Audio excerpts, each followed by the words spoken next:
国际新闻，咱来关心以色列第三方是针对加沙地区哈马斯发动400架空袭。巴勒斯坦的官员即马是表示，才一暝时间尔，当地已经超过700个人死亡。将囡仔脚捧在手一直浸，这是最后的告别。路中进前，爸爸拒绝将布砍伫伊的面，因为牺牲的历史应该被看到。以色列表示，只是针对加沙哈马斯目标发动超过400摆空袭。消灭哈马斯指挥官拍到在准备向以色列发射火箭弹的武装分子，直接并体被摧毁，有人呆伫土石下。巴勒斯坦卫生官员表示，一暝时间数百人死亡，大部分是妇女甲囡仔。医疗设备因为轰炸破坏，电力无够关起来。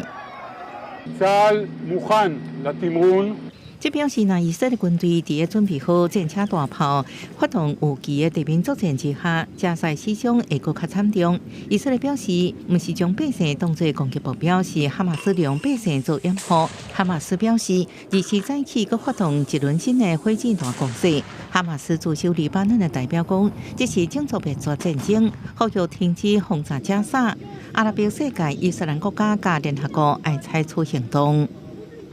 والتي تنتهك كافة الأعراف والقوانين الدولية。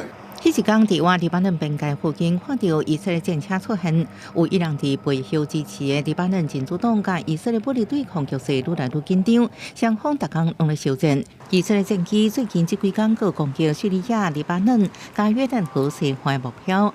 公司新闻，恩惠玲报道。